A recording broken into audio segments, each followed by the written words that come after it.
This should probably. Got Yeah. it. It works now. Thank you. Yeah, it works. All right. Thank you so much, Marlon. Let me move this here so that nothing is blocking the screen. So can everybody see my screen? Just so we can get started and leave Imala to go about other classes. Should I take that as a yes, so everybody can see my screen? Yes, I can see your screen. Okay, perfect. So, hi everyone, my name is Seunla Osinowo, and I will be speaking very briefly with you all today on influencing without authority, how to get buy-in of your team and your stakeholders. So the brief rundown of the presentation, I'll talk briefly about myself, about Techhaven. Seunla, sorry, one thing I am thinking maybe you can do is a full screen. If you hit those ellipses on the extreme top right of your screen, you should see like top right. Yes, this one. Present, yeah. Present. Fantastic. Okay, that's fine. Except for it's probably a little cut out. It's a little cut out. Yeah. If it's a, can you do a command minus or plus or control minus? Control. That's a Mac, right? Yes. Right. So do a present now. Let's see. Still the same. Oh, it's still the same. Don't worry. Just go back to what you were doing before. That's fine. Yeah, this is fine. All right. I would head out now. Over to you. All right. So yeah, I will be speaking briefly on my own experience and about me, about Techhaven, what I tag as the fail-proof strategy to gaining company influence, finding your USP in the company, excelling as a problem solver, owning your position as a leader, influencing at different levels and different approaches that you can take into being an influential product manager. For me, there's honestly not so much to know about me. I'm Seunla Osinowo. I got endorsed by the UK government under Global Talent in Tech last year. I was endorsed under Global Talent in Data Science and EdTech. Prior to now, I've worked on several products across EdTech, e-commerce, and currently I work in health tech. I love data science and artificial intelligence. Those are things I'm really passionate about. And to date, every product I've managed has some level of data science or AI aspect to it, because those are the things I really care about.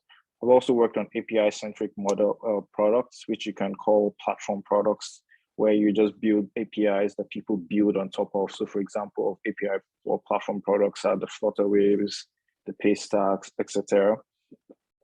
I have engineering experience in the sense that I have some level of knowledge in both front end, back end, and AI programming. But as you all should all know by now, you do not need technical experience to be a product manager. Technical experience does help, but you don't necessarily need it to excel in your role as a product manager. And yeah, so that's a very, very brief rundown of myself. And about Techhaven, as you all know, Techhaven is an edtech company that is building the talent pipeline to serve African startups, but not just Africa in itself, but also the world, because what you see in the trends very quickly these days, you have lots of companies from the US, from the UK, and Europe in general, hiring Nigerian talent, either remotely or processing their visas for them to come over. So what Techhaven is doing is not just serving African or Nigerian talent. We're actually building that pipeline that could potentially serve companies across the world. And I think that's really fantastic. And as you all know, the company hosts an 8-week digital skills training course, one of which you are presently in. So that's great. And beyond just the Techhaven education, just being in this network gives you access to lots of incredible people who would really accelerate your career and could help you with hiring, help you with mentorship after the program, and basically just put you on the right track. One of the core philosophies I have is smart people build things. And my philosophy as regards technology is our goal should be to bring the smartest people together and leave them to create magic.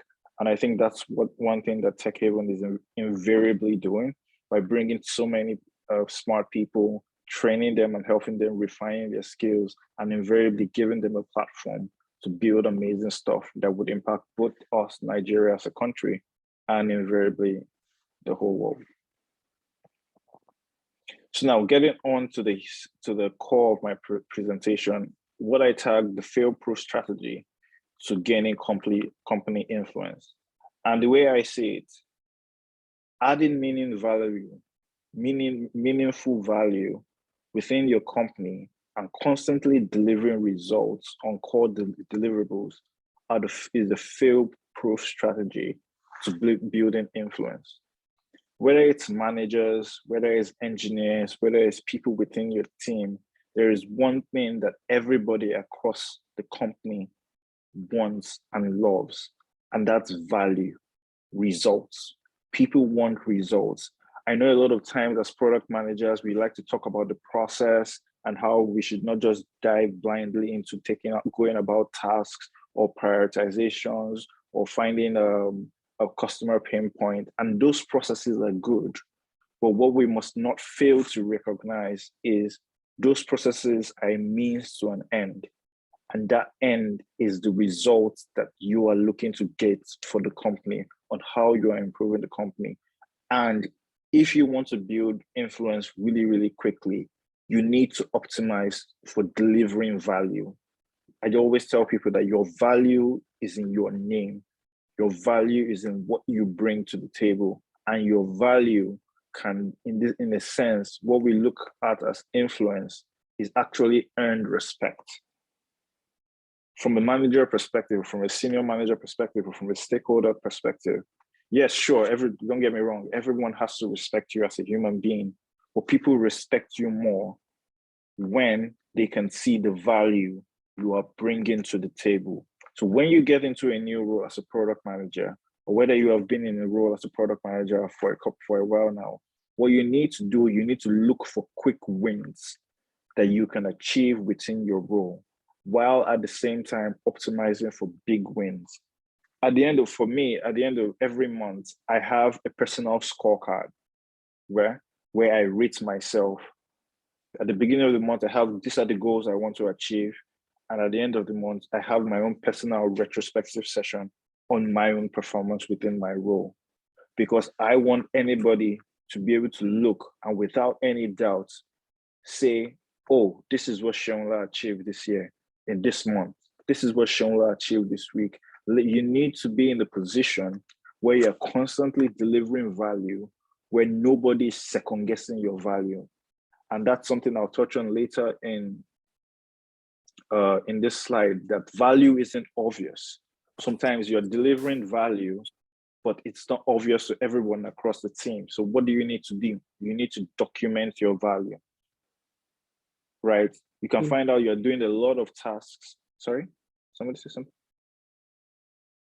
Okay, you can find out you're doing a lot of tasks, but you're not even keeping track. You're not seeing all the work you're doing. But you find out a lot of times when you sit down at the end of the week and you document that this week I did A, B, C, D, E, F, G, you find out that invariably you have done a lot of work, and that work needs to be documented because it needs to be in the face of your stakeholders or whoever needs to be in the know to know that you are delivering value. Once these people see that you are delivering meaningful value, then you gradually begin to build influence. And the final point I made here is delivering value is your absolute priority as a product manager. You are only as influential as the value you deliver. Now, I don't know if anybody here came into this program because they heard product management is the quote unquote easiest way to get into tech, and you'll not do much work. You'll just write user stories for a couple of weeks, and the remaining weeks you're chilling. I believe it might have been touched on that is not necessarily the case. You actually have a lot of work to do, and you actually have a lot of value to bring to your product and to the company as a whole. So number one, fail-proof strategy to gaining complete influence is deliver value, and let that be at the core of your mentality, that I am here to deliver and get results to move the company forward. Spent a bit longer than I anticipated on that slide. The next step for me is finding your USP within the company. Now, as product managers, we spend an awful amount of time finding the unique selling point of our products, deriving a unique selling point for our products. And that's great. That's what works in the market. If you don't have a unique selling point, your product is suboptimal, you're not going to do great. We all know that as product managers. What we need to do is apply those principles that we take into finding unique selling points in our products to ourselves. Realistically, there is no perfect product manager, because there is no perfect human being and there is no perfect manager. We are good at some areas, we're better at some areas, we're best at some areas, we're incredibly terrible at other areas. What you need to do in those situations is to identify your strengths and weaknesses, double down on your strengths, and tune down on your weaknesses. Realistically, I mean, I don't know, I hope this is not countering anything that you have been taught in previous classes, but realistically, in my opinion, you cannot be a perfect product manager. If you're trying to be one, give up on that, because you cannot be a perfect human being. No human being is perfect.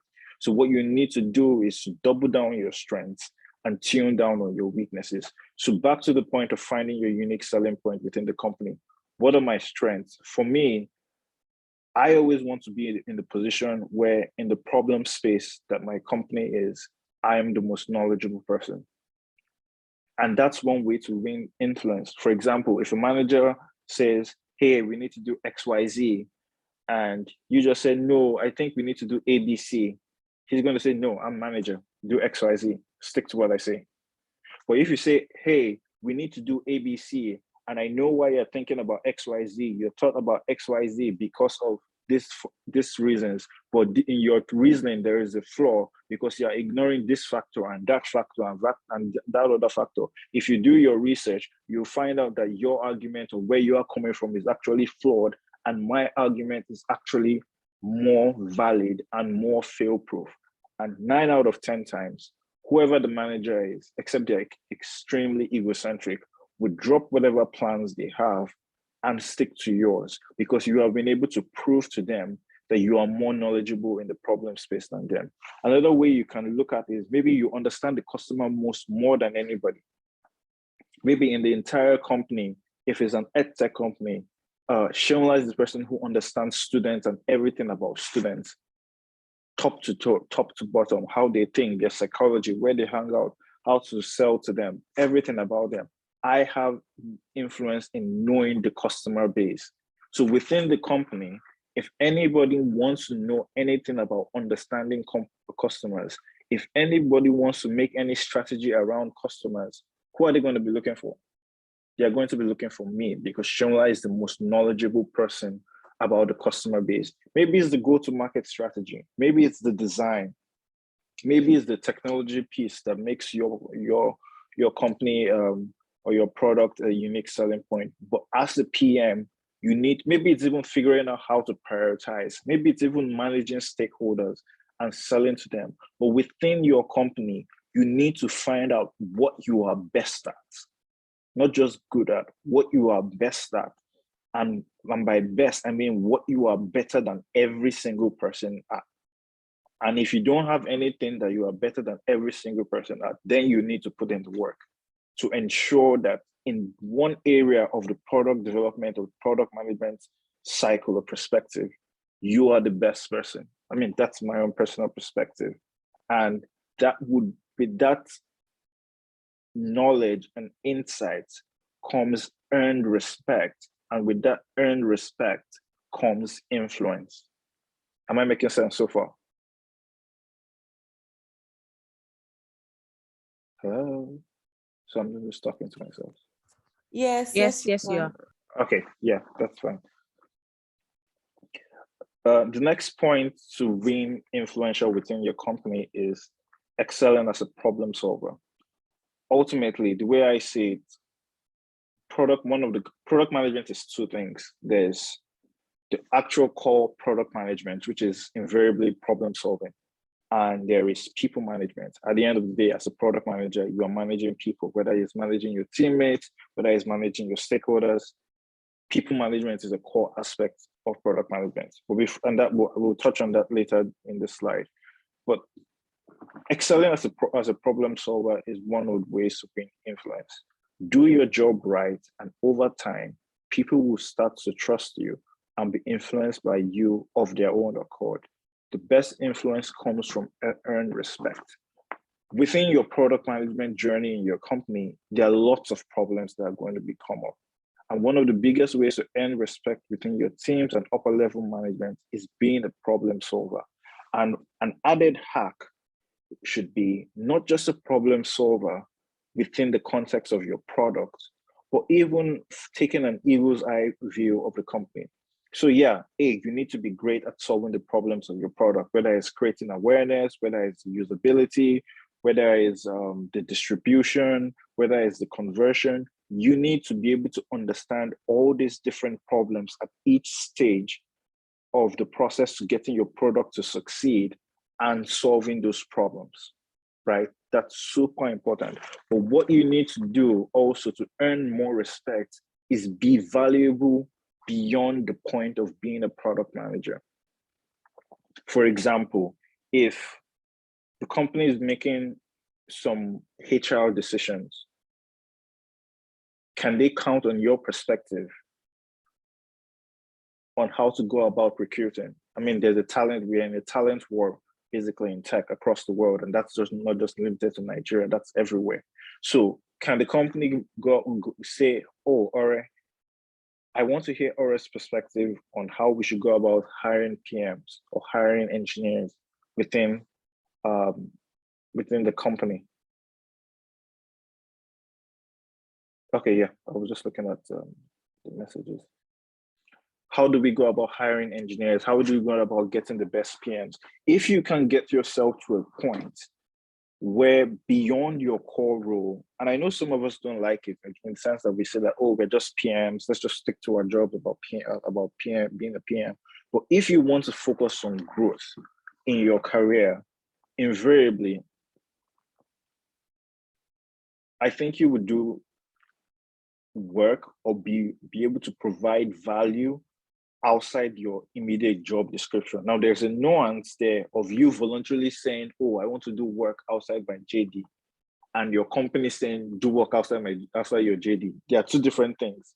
But invariably, I hope I'm communicating that you should be able to show value beyond being a PM. Oh, maybe it's the company is raising money and you have experience or knowledge in building financial models that will help. And you work with the stakeholders and you work with the finance team on getting that done.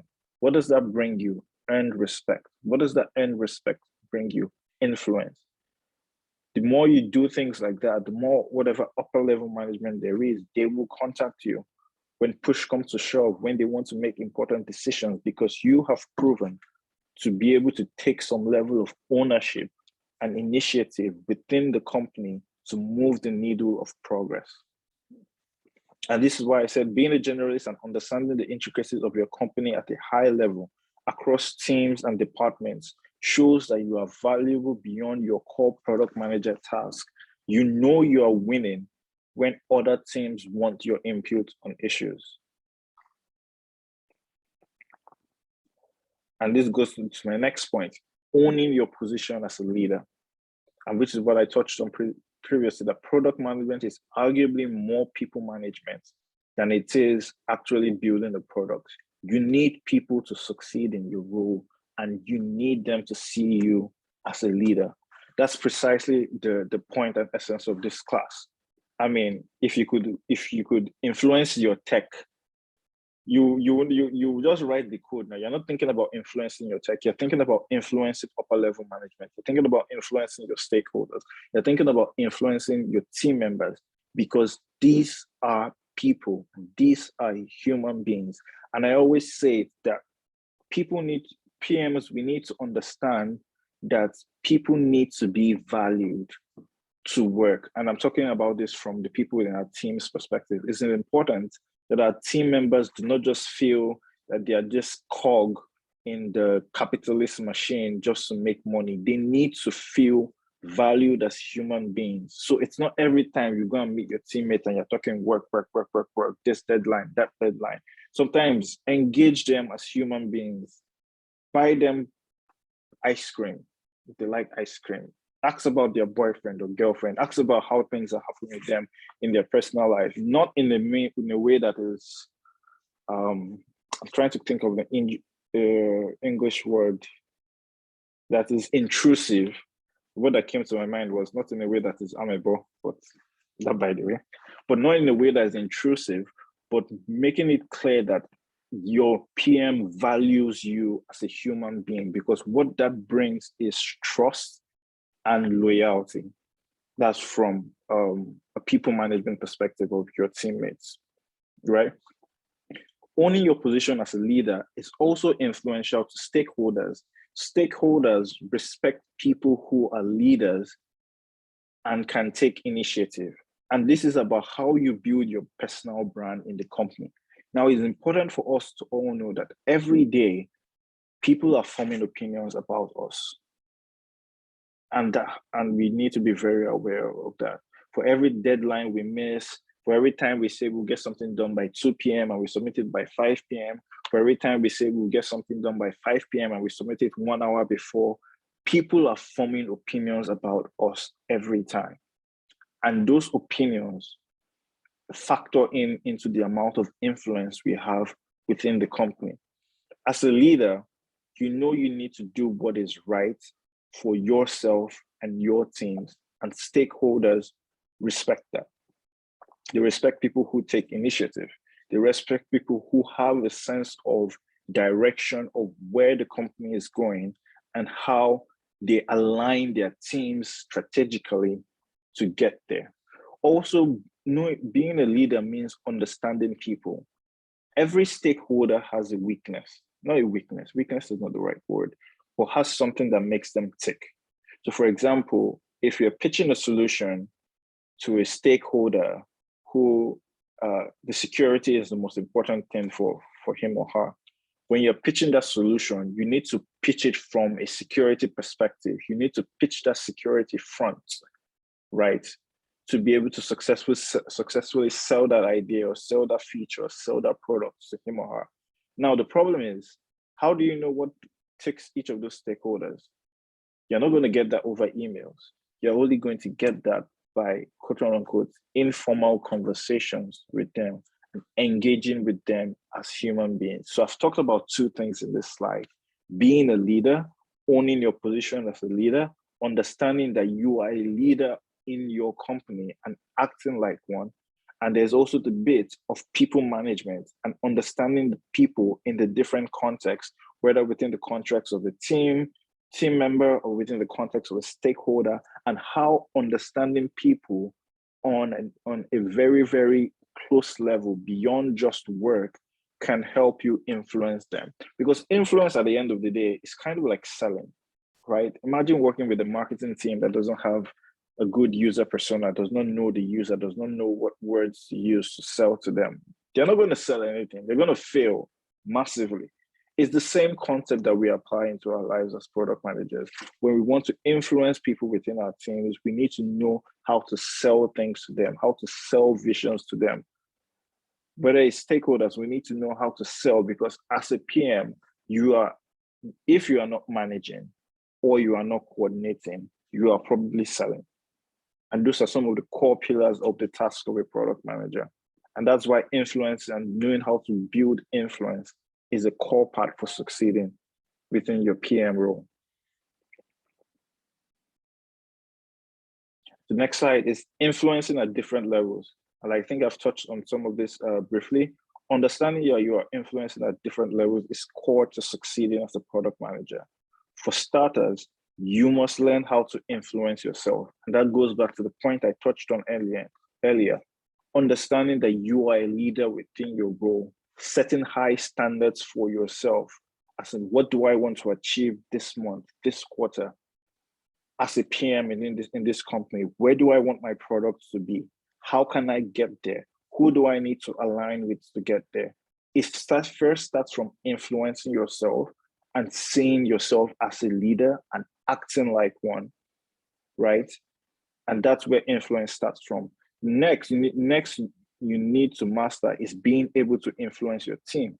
Like I've said, I've touched on some of that. For example, I have a friend who gave an example of he's a PM in a company and one of his teammates was struggling with work. And this is somebody who was really, really good at her job as an engineer. And all of a sudden, this person is missing deadlines and all, and things are not working. Long story short, he didn't go with the approach of, oh, this person is not working, this is not delivering, fire her, get her away, let's hire somebody else. He engaged with her as a human being, which is some of the things I've touched on. And long story short, said engineer was going through a breakup, and that was affecting her mentally. And what did this my friend do? He got her a discounted therapy, whatever. He got her to therapy, basically, and she was getting better. But invariably, what happened is, for this engineer felt valued beyond just being an engineer in a team that is just writing code. This person felt that my PM actually values me as a human being. And do you know what happened? That built loyalty. In terms of delivery, once this person got better, she was performing, this person used to perform great on a normal day, but she was performing more than she was in the past. If her PM says, oh, I need you to do XYZ, I almost said the person's name, I'm gonna cast the person. That if PM needs her to do XYZ, and maybe somebody else, another PM or somebody from another team is asking for something, or maybe one of our other colleagues are asking for something, she will do her PM's tasks first. So can you see how influence and understanding people and treating them as human beings can actually fit in? So understanding your team dynamics and getting them on board with your vision, whatever it is that you are moving within your product. And that goes back to the leadership perspective. People follow vision, right? Clear-cut vision. If you've ever been in, I don't want to sub Nigerian politicians, but if you've ever been in a situation where you know that the person who is a leader does not know what they are talking about, the person is just talking, you don't want to follow that kind of person, right? So that it also applies within your team. So influencing your team means also having a clear-cut vision of where we're driving the product to, being able to answer their whys, and being able to sell that vision to them. You're also influencing upper level management. And this is something that I've touched on already, that every member of this group that's upper level management has something that makes them tick. And you need to identify what this is and use that to spearhead your pitches to them. So like I said, if you're pitching a feature or a product or an idea to a senior manager whose core priority is security, you need to pitch things from the security perspective. And that's super important because you need to be able to do that to succeed in your role. Because if you're working in a large company, you can't always get your ideas or your features or your products out, even within large companies, because there's lots of bureaucracy. But do you know what happens when you have a senior vice president, or you have the CEO, or you have the CTO on your side, co-pitching that idea with you? It comes to life. And that's influence.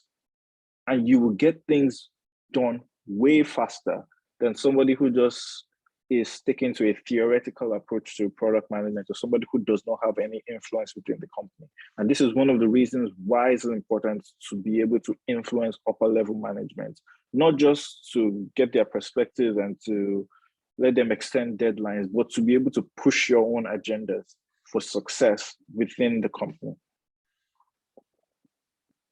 Next slide is approaches to being an influential product manager. and I've touched on some of these informal lunches, conversations, sometimes talk to your team on issues not relating to work and get to know them as people and human beings. Strong customer and business documentation. Like I said, a lot of times as PMs, I say value isn't always obvious, right? And we could be doing a lot of work, busting our chops, getting a lot of work done, but it's not obvious. And that's why it's your job as PM to document that so that it becomes obvious to every single person what input you are bringing to the table. And so that ensure that that value is not lost through the cracks. Press release, white paper projections, and stakeholders' contributions. So basically, these are creating strategic reports from a stakeholder perspective. Now, you're not just thinking about yourself as just the PM of team fried rice, for example. You're thinking of yourself as an upper level management, a CEO, a CTO, as head of product, and you're creating reports from that perspective. What that means and what that signal sends across the company is that Seunla is not just a regular PM, or Aura is not just a regular PM. This person can think things through from the high level perspective, and that gives more end respect and gives you the influence you need to push things forward within the business. I've already talked on take initiative and get at least one upper level management to co-champion something with you. Pitch something to the CTO, get him on board, let both of you pitch that thing together. You have higher chances of success than just trying to go in on your own. Shared objectives and wins with peers and others in your team. So if, for example, if there are 2 or 3, let's say, product managers within the company, it's not every time we're not in secondary school, that you cover your book and I say, oh, I'm working on this core feature, I'm working on this thing, nobody should know, this is top secret. Alexa, stop. Sorry for that. Alexa, stop. And so you need to work with your peers. So there are sometimes where I've been in roles where I'm working on something and that's really, really good. And I bring another PM to work on it with me. Now I know that PM in reality is maybe not adding much to whatever the task is. I know I could probably handle it on my own, but I'm building influence. I'm building network. I'm building all that. If the other PM is in a room where I'm not there and people are saying, maybe talking negatively about me, that's one person who's likely in a just world speak positively about me, for example. So that's what influence, and it doesn't cost me anything to bring it and that's the thing about influence, because with influence, even though on paper, they can say, oh, it's Seunla and Aura that worked on this tool or this feature or this project.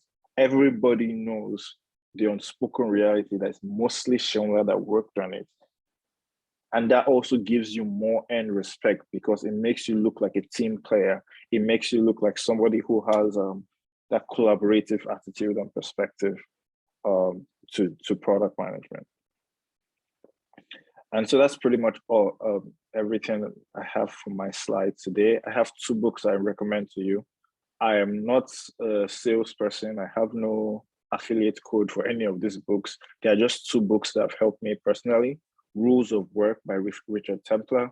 It has helped me influence myself, influence my work ethic and how I see myself within my role in a company. And Rules of Management has helped me be a better manager in terms of managing my team and managing upper level management and superiors. In conclusion, I want to say that building influence is a journey, and it's not something that happens on day 1 of your job. You need to constantly do the right job, do your job, do it well, and over time, people will start to trust you and be influenced by you on their own accord. An ownership mentality within the products and tasks at your disposal is key. It is not enough to do the work. You need to own it, take it as your own baby, and do and deliver it excellently. Excellence is the name of the game.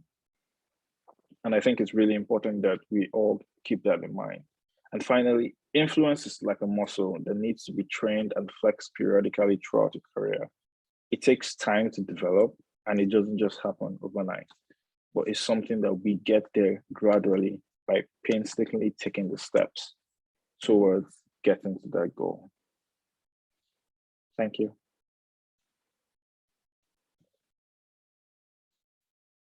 Any questions?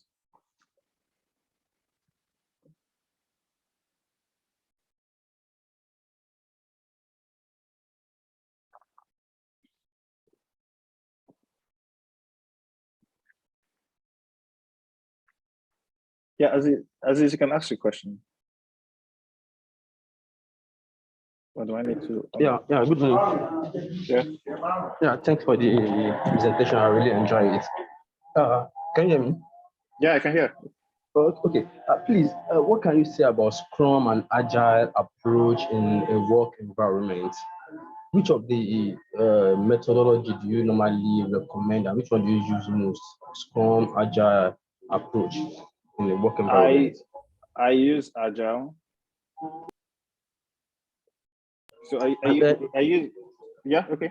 Okay, use Agile. Please, how can we be probably a certified or understand the process of Agile, Scrum, and other methodology in work environment? I mean, I think you can check out Product School. Product School should have lots of courses on that. I'm sure if you go on YouTube and you spend like 6 gig of data searching on Scrum and Agile processes, you would learn everything you need to learn, at least from a theoretical point of view. The practicality of it is applying it in your day-to-day job, and it depends on your context. So if you're working with a team that's already used to working in an agile approach, then your job becomes 10 times easy. If you're working in a team that's not used to an agile approach, is not used to daily stand-ups, is not used to retro sessions and all, then that might be an uphill task, because essentially you have to train them towards being used to the agile approach to development. But yeah, it's pretty straightforward. I don't necessarily think you need to have a certification. For context, I do not have any product manager certification, but that's me. Most people do, but that's me.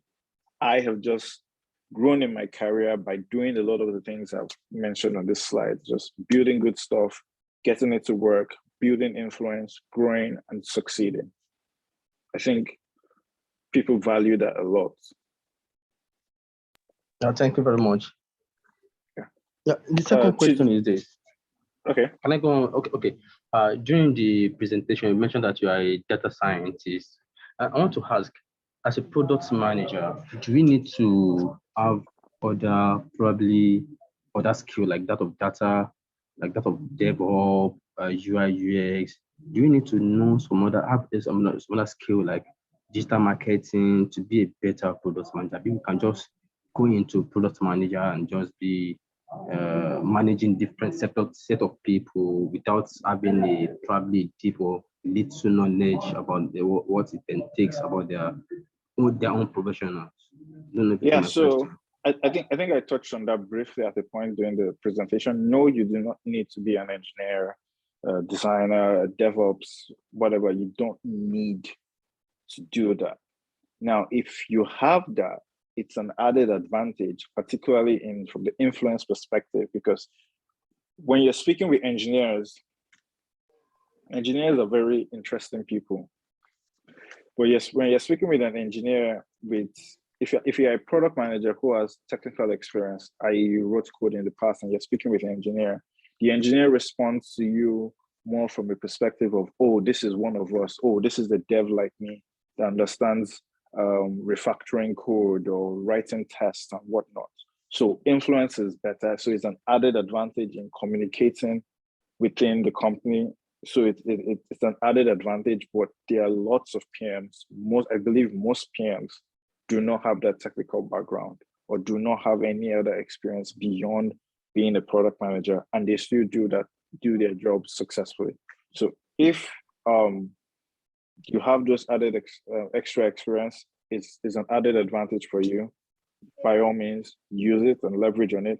But if you don't have that, there's nothing you need to worry about. You can still succeed 100% as a PM.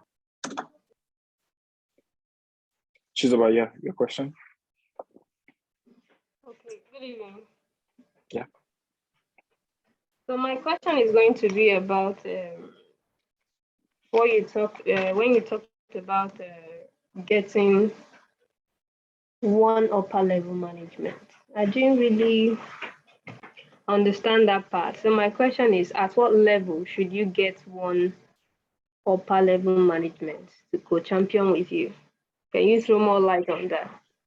Okay, so for example, I have an idea, right? And I believe this is something that can be pushed and move the company forward, right? But I just started this job 1 month ago, right? For example, I don't have mouths in the company, basically, right? Yeah, basically the new guy who is coming up with ideas that could be really, really great and move the company forward, or that could break things and could be a complete distraction from the company's goals and the current direction they're headed towards. So what do?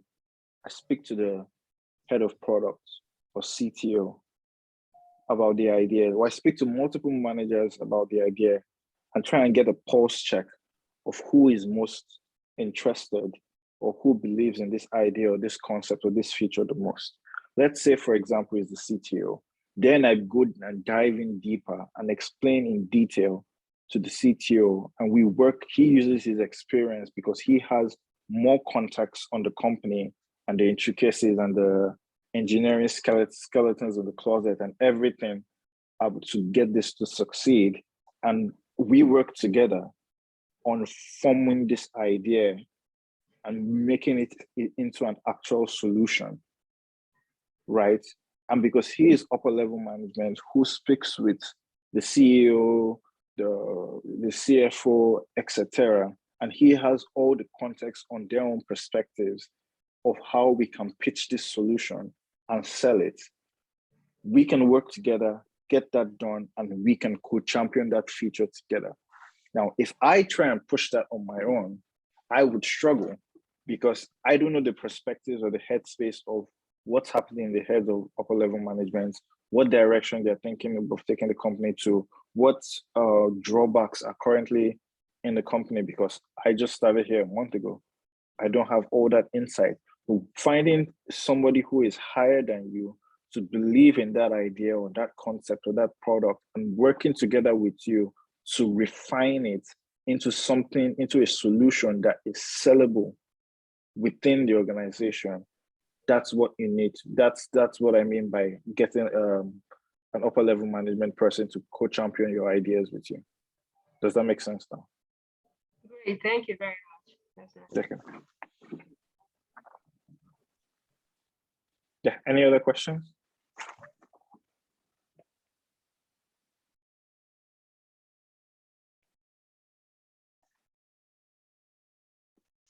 Shizuba, you have another question? Because your hand is raised. No, let me bring it down. Okay, that's fine. Does anyone else have any other questions?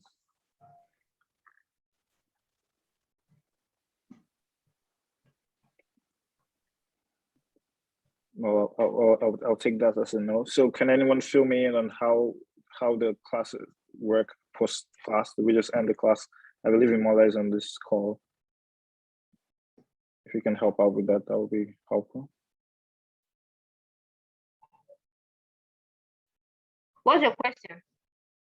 My question is, now we're done with the lecture, do we just close shop and everybody says, okay, bye, thank you, nice meeting you? Is that how it does? No. Is that how it has worked in the past? That's a very good question, actually. I'm back. First, Okay. I'd like to say thank you very much, Seunla. I missed some parts of the class, but of course I know that we'll be able to Get the recording. be able to record it and see it. But I'm sure every single one here on this call, you know, I've been enlightened a lot about how to manage stakeholders, especially as a PM. I think that several of us who are on this call actually really also need to know that, you know, this, and I'm sure we've gotten that from this lecture, that, you know, how to manage your stakeholders is actually a very big deal, regardless of the size of the company, either it's big or small or anything. You will definitely need that. So again, if before Sheon goes, I would implore us that if you have any questions whatsoever for Sheon, please drop it for him now so he can address it in context of the class. But if you feel like you want to anonymously or asynchronously send him a message or ask a question, as the case may be, I'm sure we can always make that happen. So before I then, you know, take it away from here, does anyone have a little bit of questions? Someone drop the question. Can you please talk about Technation and how we can benefit from it? So before I hand off to Sheon, Sheon, I would hand this over to you. However, we need to be clear that, you know, the context of the class. And Technation is a whole different sort of like topic. However, I'm sure Sheon, you know, can give you an overview of that. And of course, one of the key things that we are doing here, which is of course, you know, learning how to be a very good PM and things like that. These are the things that we are the core of how you can get to this point. So Sheon, I'm going to hand this over to you. Okay, yeah. So to answer that question very quickly, I'm going to just put a link in the chat. So this link I'll just put in the chat would answer every question you have about Technation. It's a guide, the visa guide that I use, the visa guide that almost everybody who has gone through the process uses.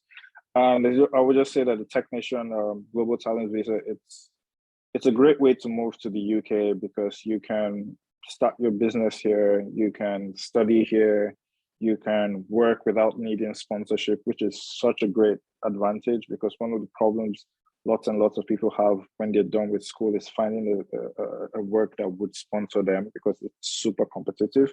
But with the Technation visa, you can work anywhere. So that's really, really great. So everything you need to know about the visa, it's on the link I've put in the chat, and you can get all your questions answered from there. So thank you very much, Seunla. Aziz, I hope you got an overview of that. Also, for everyone else who may have questions around the Technation, you know, visa, you can also follow that link as facilitator has said. Is there anyone else on the call who would have any questions for Seunla before do you have a question? Okay, sorry, looks like I'm missing that. Yes, can you hear me? Go on. Yes, I can. Well, it's just kind of a personal question to you, directly to you, like in your journey as an maybe whatever you've been doing all the years, or any company you've worked with or anything. Do you sometimes feel like, okay, I'm talking about maybe when you are a new employee, when you are new in the company, is there a point where you feel like, oh, I mean, there's nothing to do? Oh, I mean, oh gosh, I mean, what kind of idea will I bring to the table? And you are running around days, weeks. You want to be like, just like you said, you have to stand out. There's something that has to make you stand out from the team. So do you sometimes feel like maybe after a couple of weeks and you're kind of like, you know, looking down on yourself and thinking that, oh, you can't get it and there's nothing to do. I'm trying to figure out what new thing to bring on the table, and there's nothing actually that's coming up, basically because maybe you think everybody's actually doing a whole lot of things on their own, and maybe there's something you want to talk about. Oh, this person is already doing it. And how do you deal with that situation, that feeling? That is very interesting, a question, in the sense that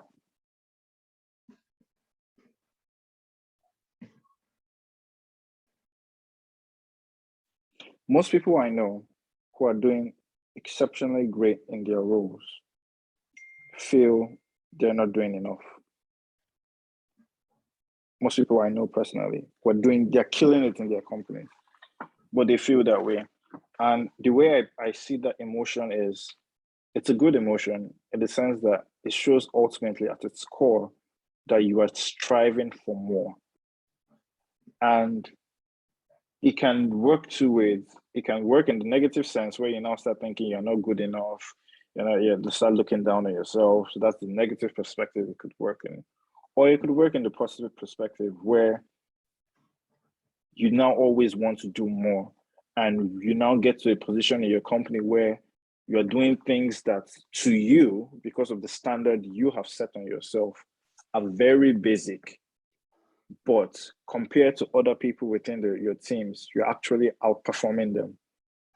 And for them, they're trying to catch up and they're struggling to come and get to your level. But for you, you're just thinking, I'm just doing basic stuff. Now, to the point of being in the position where it's like you're trying to create ideas and solutions and they're not coming. I get that. But to that, I say, you just have to roll with the punches, in the sense that you just have to keep searching, keep thinking, keep re-strategizing. Whatever it is, my perspective on issues is there are problems within this company or there are problems within our product. There is no way, there's no context where all the problems have been solved. If we think all the problems have been solved, if we look deeper, we see that some of those problems that have been solved were not solved efficiently, and we can create more efficient solutions. So that's the perspective. So if you're in the position where it's like all the problems are solved, okay, my perspective or my challenge to you is look at the solutions that are existing to those problems within the company and how can you make it more efficient. I can bet you there is no way you either find that there is no problem all the problems have been solved, or all the solutions to problems are optimal. Does that make sense so far? Yes, definitely. Thank you. Oliver Damilova, you have a question? Okay. Hi, good evening, everyone. Can you hear me? Yeah. Okay, thank you very much for the class. It was indeed insightful. So I have a question, though it's not exactly related to what you taught us, but I would just like to ask. So for me, I'll use myself as an example. Most of my work experience so far is in customer success, and I'm trying to do a career transition into product management. And a lot of the roles I've been seeing on LinkedIn, job openings and all of that, it would always require you to have some level of experience, maybe a few years of experience in product management and all. And I just keep wondering, okay, how do I, actually get a role? Like, how do I actually get experience? Okay. Can you hear me now? Is it better now? Yeah. No, I could hear you. How do you break in from customer success to product management?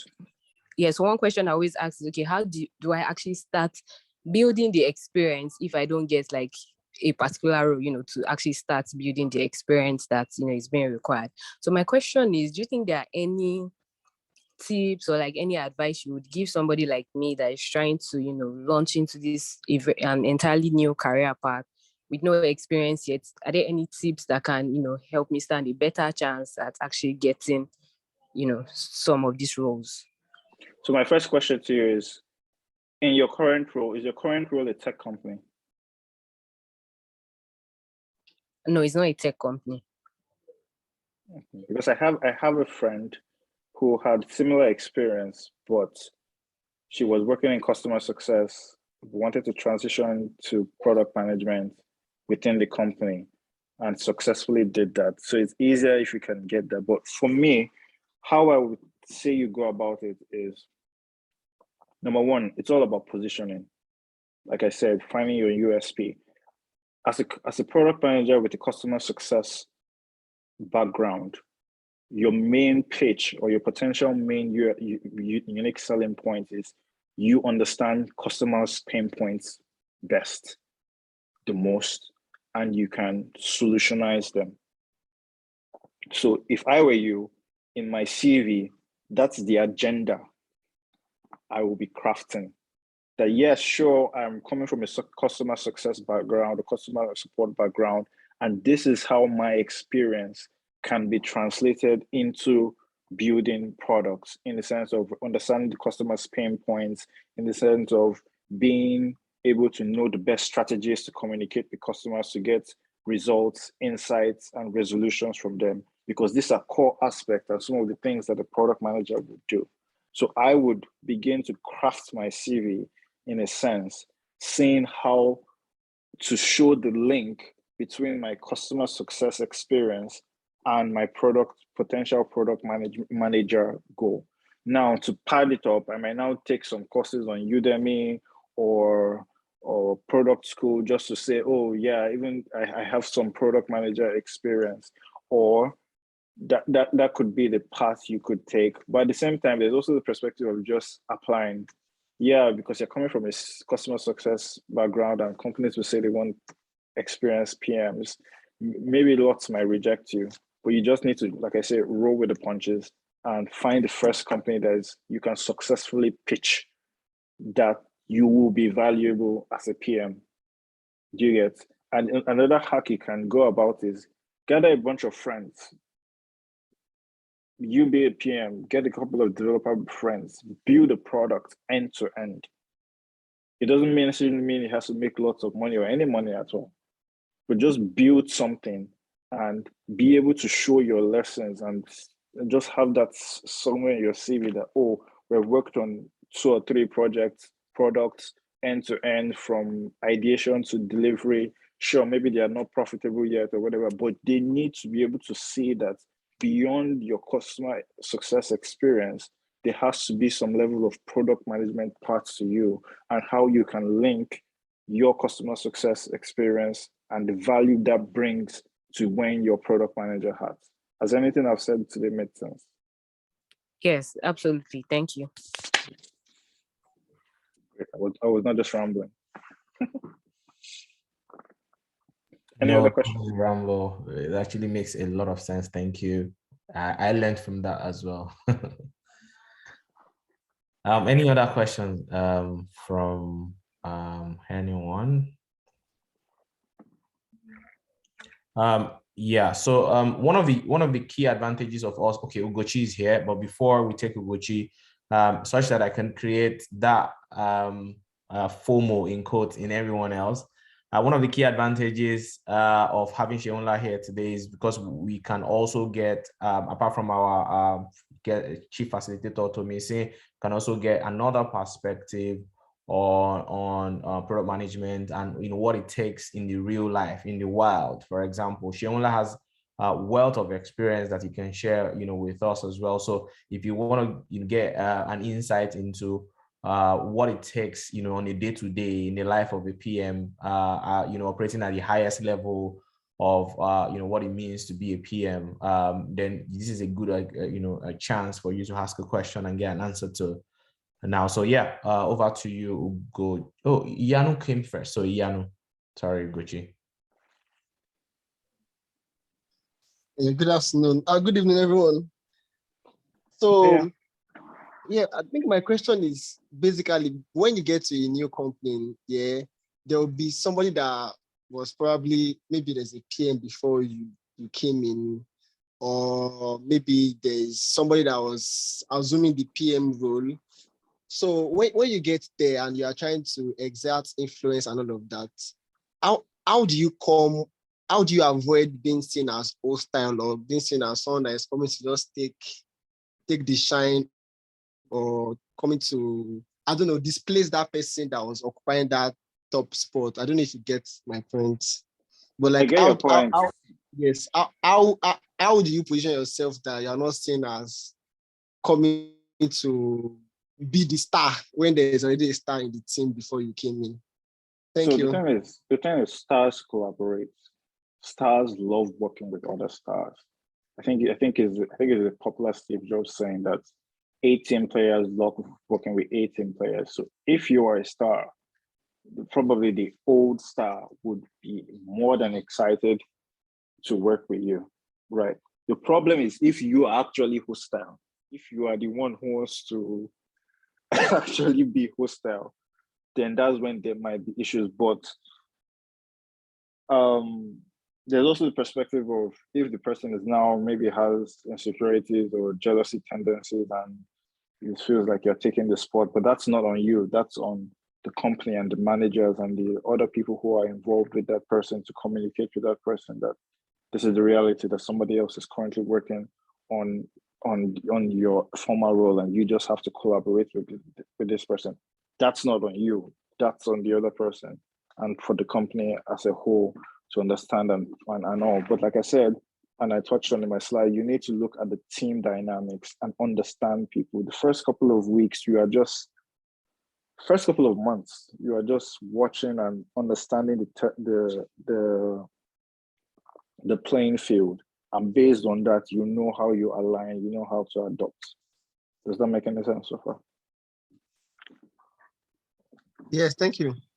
Yeah.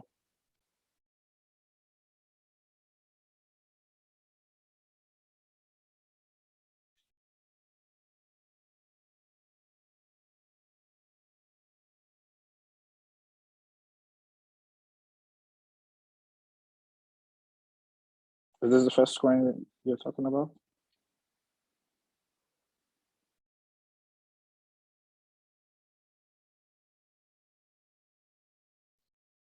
I've got a question. Can we get access to this slide deck, say after the class? Yeah, sure. Yep. So Seunla has graciously agreed to share with us, so you will all be able to have access to it. I'll share it in the WhatsApp group after this class. Thank you. Ugochi, yeah, over to you, Ugochi. Okay, thank you. Thank you so much, Seunla, for the presentation. So my question goes like this. So I know you mentioned that like one of the, or did you say like the major skill set for a PM is to like be an influencer? What if the PM is not that kind of person? Like is not naturally an influencer, just likes to do the work and just focus on working with the engineers and not necessarily trying to, being an influencer means you have to be like building relationship with people even outside your team just to, maybe get to know them and just build that rapport. What if you're not that kind of person? And then secondly, for a PM to get like promoted like at their job, are you saying that influencing is one of the major things they have to do?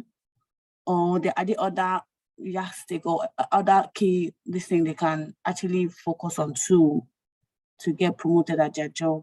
I don't know if that makes sense. Yeah, so to answer your last question first, I think as regards the promotion, different companies have different yardsticks that they would use for promoting their product manager. So it could be the metrics of the product, it could be the revenue the product now makes, it could be the influence, the strategy, the overall brand equity of the product. It could be different factors. Different companies have different factors. So that's very relative to the company. So it really depends on that.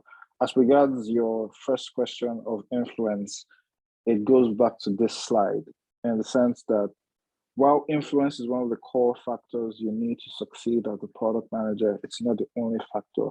And like I said, I touched on this slide, is that you need to find your strengths and your weaknesses, and you double down on your strengths and tune down on your weaknesses. So for example, if your strength is collaborating with the engineers and you do that seamlessly, double down on that, get the engineers and the delivery teams to deliver stuff rapidly and super fast. You are adding meaningful value. And that value you are adding gives you influence, because whoever in upper level management knows that, oh, if I give Ugochi this task if everybody is saying it's going to get done in 2 weeks, we know with how which it communicates and coordinates with the engineering team. Instead of it being done in 2 weeks, it's being done in 1 week. Invariably, you are building influence that way within the company. So whatever it is that your strengths and weaknesses, find your strengths, identify your strengths, double down on them, and make them work within your team. And either way, you are going to build the influence you want to build. Does that make sense? Yes, thank you so much. Any other questions? All right. In the absence of any other questions, I want to, on behalf of everyone on the call and our chief facilitator, Tomisin, thank you, Seunla, for this very insightful class. In fact, I think that this is one of those classes that we apart from looking forward to, we all really enjoyed. I personally have learned from this, at least in the short time that I've been on the call. So thank you very much, Seunla. I hope you would join us again and to teach us and to mentor us whenever we call as well before the so thank you very much. We are grateful. I know it's a lot of time to actually make time for this. There's a lot of things and a lot of sacrifice, so we appreciate you. So thank you very much. Thank you all for having me. You all can follow Seunla on social media. It's Seunla Osinowo. I will drop it also in the group. And if you have any questions, feel free to DM him on social media. Yeah. So thank you very much, everyone. Thank you, Seunla. And let's have a lovely week ahead. And again, happy new month. Happy new month and have a great week ahead, everyone. Yep. Thank you very much. Yep. Bye. All right. Stop recording. Thank you.